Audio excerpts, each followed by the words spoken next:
itu kan, baik apa, misi kan internal ya yang dikerjakannya, kalau visi itu udah ke eksternal, internal gitu. Nah, tadi melihat kemampuannya, mungkin kayak kayak di, apa, mesin ya, di mesin itu hampir 50% 3 tahun lagi pada pensiun dosennya, ya.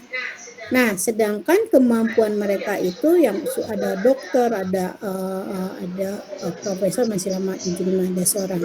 Terus dosen-dosen yang handal udah mau pensiun, diganti dengan yang baru. Yang baru mungkin dari segi pengalaman belum ada, tapi dari segi ide-ide itunya lebih lebih fresh gitu ya, lebih lebih segar.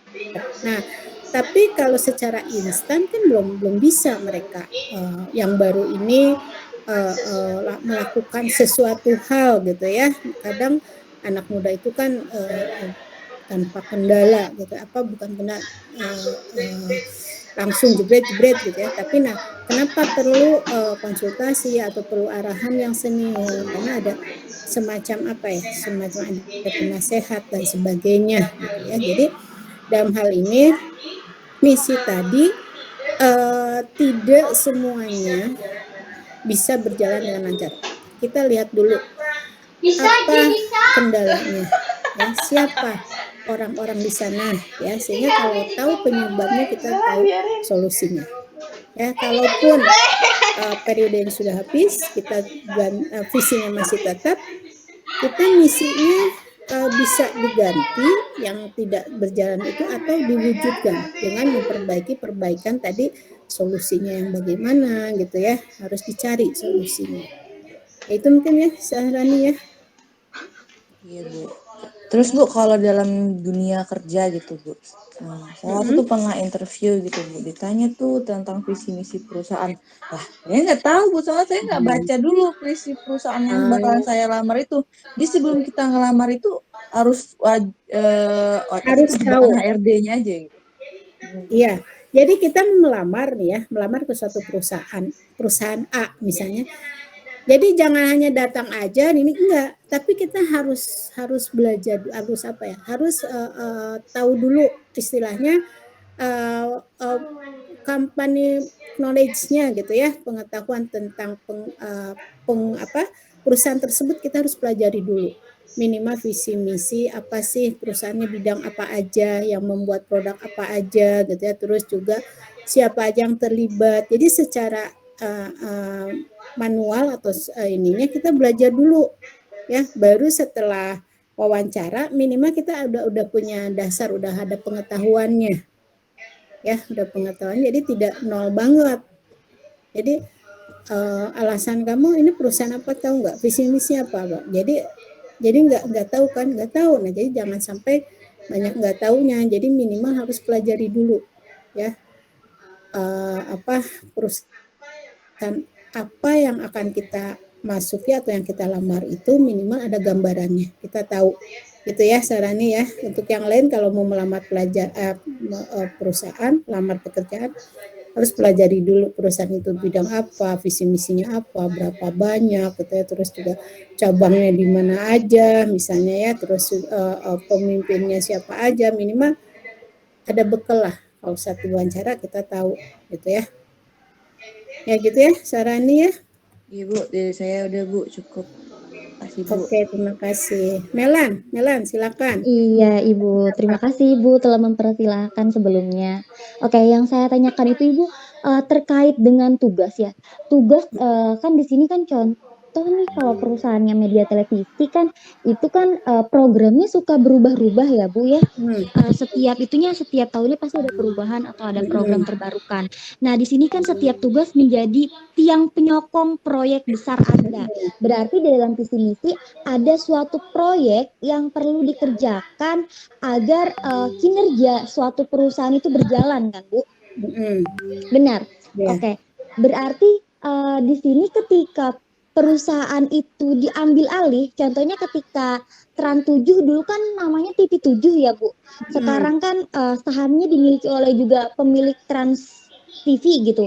Nah, itu bagaimana peralihannya ketika visi misinya yang dulu dengan yang sekarang pasti akan bergulir gitu, apalagi orang mengenalnya dengan TV7 gitu. Itu bagaimana Ibu? Terima kasih Ibu. Ya, baik ya. Walaupun perusahaan itu berganti orang, tapi kalau sistemnya sudah baik, ya sistemnya udah baik, istilahnya sistemnya ya, caranya atau aturan dan sudah berjalan baik, tentu akan dipakai oleh yang lama, yang baru, ya.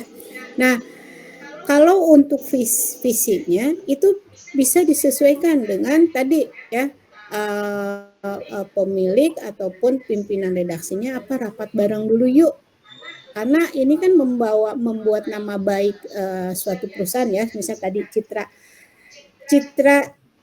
di masyarakat tentang TV7 itu udah melekat misalnya, bagaimana sekarang berubah Trans7 ya, Trans7 gitu. Nah itu kan secara proses pengenalannya pun dia kepada masyarakat harus lebih harus lebih intens gitu ya.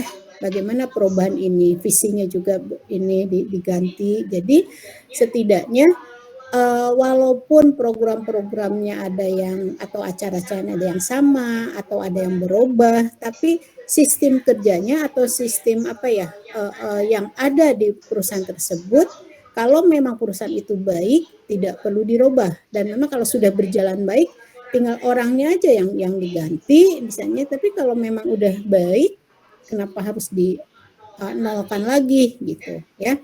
Jadi dalam hal ini siapapun pemiliknya, siapapun orang yang mengganti, itu sistemnya harus baik, harus tetap ya. Jadi kalau sistemnya kurang baik atau kurang tepat, orang masuk dirubah lagi, orang masuk lagi dirubah lagi, disesuaikan lagi, terus juga karyawannya puyeng nih harus ganti-ganti dan sebagainya gitu, jadi ada beban lagi. Nah, yang pertama sistemnya harus sudah baik, siapapun orang yang masuk itu akan ikutin sistem gitu ya. Terus yang kedua tentunya tadi orang yang merubah visi itu tadi dia tahu akan kondisi dan juga kondisi perusahaan dan juga sesuaikan dengan ini zaman gitu ya. Orang-orang sekarang bisa tadi nanti kan disesuaikan dengan acara-acara, program-program yang ada gitu ya. Orang sekarang sukanya apa? Jadi membuat program-program atau acara-acara yang menarik bagi konsumen tapi tidak artinya sejalan dengan visi gitu ya. Nah, dalam hal ini banyak perubahan-perubahan dalam hal dunia pertelevisian, perubahannya berkembangnya pesat gitu ya. Terus dari segi pemilikan, dari segi program acara, karena apa? Karena kita kan sudah dunia luar itu sudah terbuka gitu ya, dan tentunya pertelevisian kita mengacu kepada yang terus berkembang, mengacu kepada negara-negara yang memang maju. Banyak juga acara-acara yang meniru acara luar negeri gitu ya, dengan versi Indonesia dan sebagainya. Apa? Karena kita juga ngikutin perkembangan zaman yang disesuaikan dengan selera masyarakat atau budaya masyarakat Indonesia gitu. Jadi visinya ya disesuaikan juga dengan kondisi yang ada, dengan perkembangan zaman ya. Perkembangan zaman artinya bagaimana pesaing, bagaimana masyarakatnya ya sekarang suka apa, trennya apa gitu ya. Itu yang mungkin Melan ya. Iya Ibu, terima kasih Ibu atas jawabannya Ibu. Jadi kita juga harus menyesuaikan dengan media yang berkembang dan juga pesaing-pesaing di media pertelevisian Ibu ya. Iya, Nah, tentu. untuk jurnalis sendiri Ibu, jurnalis kan dituntut untuk independen ya Bu ya. Iya, Nah, di saat jurnalis dituntut independen, visi misi perusahaan TV maksudnya seperti ini, sedangkan mohon maaf ada beberapa pemilik atau direktur atau pemilik perusahaannya itu kan, ya kita tahulah politisi juga gitu. Itu kadang ada dalam tanda kutip tuh sesuatu hal yang memang tidak tercantumkan di dalam visi misi itu, tetapi karyawan itu harus mematuhinya gitu. Contoh tidak memberitakan tentang partai tersebut gitu atau tentang politisi tersebut gitu ketika ada salah satu bentrok atau terlibat problem gitu, ada masalah gitu Ya, dalam sana. Nah, itu ya, dalam visi misi itu gimana ya Bu balance-nya gitu seperti itu? ya. Oke, kemarin minggu lalu kita menjelaskan, Melan nggak masuk ya, tentang bagaimana perubahan kepemilikan televisi ya. Udah baca belum materinya yang minggu lalu ya? Yang dulu di zaman revolusi itu sebelum reformasi pertelevisian atau pemberitaan atau media itu dikuasai oleh pemerintah ya atau penguasa. Nah, tapi dengan berjalannya waktu seiring dengan diawali dengan reformasi ya, reformasi 1998 itu pertelevisian itu udah banyak berubah di kepemilikannya pengusaha ya, pengusaha. Kita tahu sendiri Tanjung Sudiyo ya, terus juga apalagi Surya Paloh gitu ya, Hairul Tanjung. Nah, itu kan pengusaha-pengusaha terbesar yang memang salah satu menguasai salah satu perusahaannya ada di pertelevisian ya. Nah, sisi lain kan independen harusnya ya, netral. Nah, tapi dari segi kepemilikan dia cenderung ke siapa? Udah masuk politik ini ya.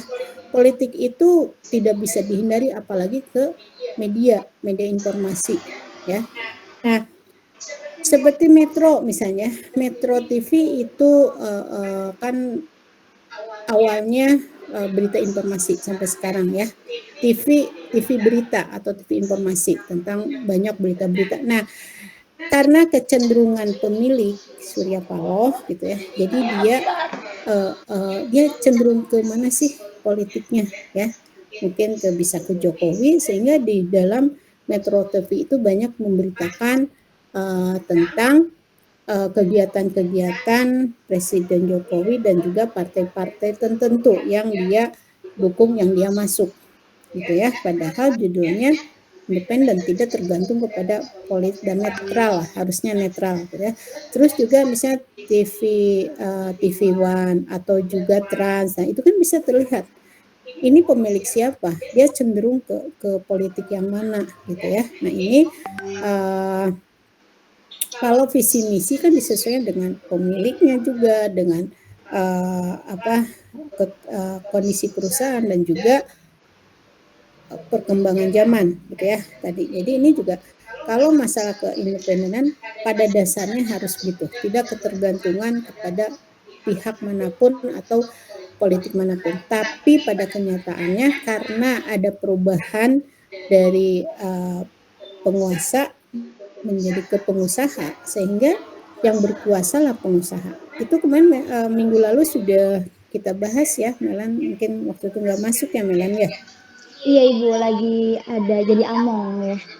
Jadi acara ya, Pak Direktur kepemilikan gitu ya, yang menguasai media-media dan rata-rata seperti Metro, Media Indonesia gitu ya. Nah, itu punya corong-corong lah, artinya corong-corong informasi tidak hanya melalui TV atau media cetak, tapi juga dia ke online-nya juga. Jadi relatif sekarang itu cenderung ke kepemilikannya lebih menonjol ya, bukan kalau dulu sebelum reformasi pemerintah yang berkuasa, pemerintah, artinya televisi itu kalau ada apa-apa acara, wah nggak di ini dia di brandel atau cabut izinnya dan semua. Sekarang pemerintahnya nggak apa ya, nggak berkuasa gitu ya, nggak punya kekuatan, sehingga pemilik ya, pengusaha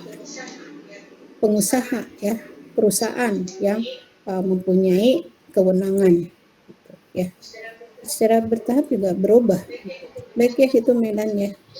Iya Ibu, terima kasih banyak Ibu Ade atas jawabannya. Iya, baik. Ada lagi yang bertanya? Kalau nggak ada kita lanjut ya. Baik, nilai suatu visi. Membuat semua pekerjaan jadi menyenangkan. Ada upaya yang kuat mewujudkan Ini udah ya tadi ya. Udah belum? Jadi bagaimana untuk mewujudkan visi itu setiap orang yang terlibat di dalamnya bisa semangat, bergairah, termotivasi gitu ya. Hingga beban gitu. Terus memberi nilai tambah bagi pekerjaan. Hasil pekerjaan paling sederhana pun bisa memberikan kepuasan. Ya, tadi ya. Mewujudkan apa yang ini udah ya, bisa ada sesuatu yang dapat dibentuk dan ini udah. Hal-hal yang membatasi visi ya, masa lalu sangat berpotensi membatasi visi. Peluang atau kesempatan di depan dipandang berdasarkan apa yang dialami masa lalu, seperti berbagai kesulitan, kesuraman hidup atau sebaliknya. Jadi misalnya kayak visi misi televisi sebelum reformasi agak terbatas banget ya, karena pemerintah selalu memantau dengan tajam gitu ya, sehingga karena sebelum reformasi itu media dikuasai oleh pemerintah ya, jadi ada hal yang melenceng sedikit ditegur, melenceng sedikit ini gitu ya, jadi nggak leluasa lah. Tekanan orang banyak, artinya pernyataan, komentar, nasihat orang-orang yang bersifat negatif. Jadi dengan banyaknya membuat visi nih, kira-kira banyak yang pro apa yang kontra gitu ya. Terus kira-kira komentarnya bagaimana ya.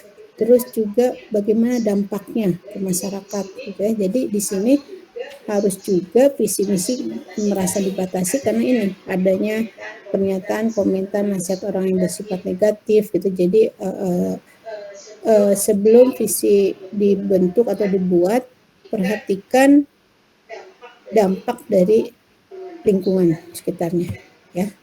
Nah, itu misalnya kalau muncul ini, wah ini terlalu vulgar, misalnya oh ini terlalu politik gitu ya, oh ini terlalu ini. Jadi bagaimana membuat visi itu tidak jadi bumerang ya, bumerang bagi perusahaan tersebut ya. Baik. Terus masalah merasa selalu ada saja hambatan, waktu, kesibukan, keadaan alam, pendidikan, kesehatan, dan lain. Terus juga kurang perspektif. Tahun 800-an United States Patent Office disarankan ditutup karena sudah tidak ada lagi penemuan yang berarti. Artinya ini media yang udah lama banget ya di Amerika. Jadi kenapa visi misi juga dibatasi, tidak bisa gerak gitu ya. Terus juga kedudukan, masalah profesi kedudukan, posisi keadaan nyaman sekarang. Oliver Wendell Holmes, hal terbesar di dunia ini bukan pada tempat di mana kita berada, tetapi pada arah mana kita melangkah ya. Jadi posisinya bukan kita sekarang di mana, karena kalau bermisi itu kan arahnya kita kemana gitu ya. Jadi kita memikirkan arah, bukan memikirkan posisi sekarang, tapi memikirkan posisi yang akan datang akan kemana gitu ya. Terus strategi mewujudkan visi. Tentukan visi, buatlah 10 atau 100 daftar keinginan yang mau Anda dapatkan dalam hidup atau bisnis media Anda. Jadi visi itu tidak hanya satu asalnya, tapi banyak gitu ya, disesuaikan dengan keinginan perusahaan dan juga mewujudkan keinginan masyarakat. Kira-kira apa? Tulis ya, nanti prioritasnya apa? Kita prioritas yang mana nih, dari 100 tersaring misalnya 10. Dirapatin lagi gitu ya, terus dirundingin lagi gitu. Terus koreksi kehidupan perusahaan Anda saat ini. Apakah Anda punya visi? Bagaimana perencanaan kehidupan Anda? Apa aktivitas Anda? Bagaimana gaya hidup Anda? Artinya Anda dalam artian perusahaan ya. Nah, visi tadi harus disesuaikan dengan kondisi perusahaan ya. Perusahaan Anda saat ini bagaimana? Apakah sudah punya visi misinya? Bagaimana sesuaikan? Bagaimana perencanaan kehidupan Anda? Artinya kehidupan perusahaan ya, kondisif atau tidak? Bagaimana budaya kerjanya misalnya ya gitu ya. Aktivitas Anda, bagaimana gaya hidup Anda, bagaimana kebiasaan-kebiasaan perusahaan Anda. Ya. Ubah semua pilihan kecil menjadi satu visi besar. Perlu pengorbanan bila berhadapan dengan berbagai pilihan. Jadi tadi visi misi kan ditentukan ya, banyak misalnya gini. Kita pilih. Kalau hal yang kecil-kecil yang mewakili seseorang atau golongan itu lebih baik coret gitu ya. Nah, tentu hal ini perlu pengorbanan bagi yang mengusulkan itu. Loh, kok kenapa visi saya nggak diterima? Bisa memberikan alasan ya. Jadi bikinlah visi secara global. Artinya bisa mewakili kepentingan internal dan eksternal tadi ya. Di dalam bisa berjalan lancar, sejahtera gitu ya. Di luar pun terhadap masyarakat bisa mewujudkan hal itu. Ya. Baik. Kepribadian dan keyakinan. Selaraskan pertumbuhan pribadi. Perusahaan positif seseorang akan dicapai bila perkembangan kepribadiannya juga baik. Selaraskan kepribadian dengan visi. Artinya pribadi-pribadi seseorang itu ya bagaimana dibentuk agar sesuai dengan jalan visi. Jangan sampai ada yang egois ataupun ada yang bandel gitu ya, sehingga pas saat mewujudkan visi itu menjadi kendala, menjadi hambatan ya. Temui orang-orang yang sesuai visi Anda. Artinya kita bisa bekerja sama dengan orang-orang yang sejalan, sehati. Kalau orang yang tidak sejalan atau sehati ya tinggalkan. Gitu ya. Seperti kita mau kerja sama nih atau mau buka perusahaan. Tentunya kita bisa bekerja sama, bisa mewujudkan perusahaan kita dengan orang-orang yang sehati, orang yang sejalan. Jangan yang kontra gitu ya, dengan orang yang berlawanan gitu. Nah, ketujuan visi pilih orang-orang yang memang sehati atau visi itu yang sejalan dengan tujuan bersama gitu ya.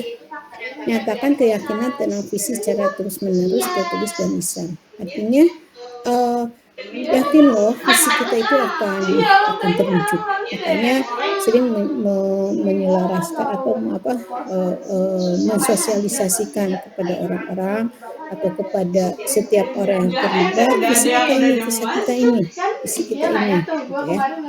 Selalu siap menghadapi penentang visi Anda. Ya, jadi ya pasti setiap pendapat atau setiap ambil keputusan ada yang pro dan kontra. Tadi yang pro kita jalan bareng, bisa kita bisa sejalan sehati. Nah, yang kontra bagaimana? Yang kontra itu jangan kita musuhi, jangan kita lawan istilahnya, tapi kita rangkul, kasih penjelasan sehingga dia bisa berubah. Ya, jadi itu. Negatisme kemungkinan atau target. Jauhi orang-orang yang berpikiran negatif. Ya. Pelajari setiap kemungkinan, lampaui target, tidak ada keberhasilan yang luar biasa dengan berbekal tenaga dan usaha biasa-biasa saja. Tadi ya, jadi kita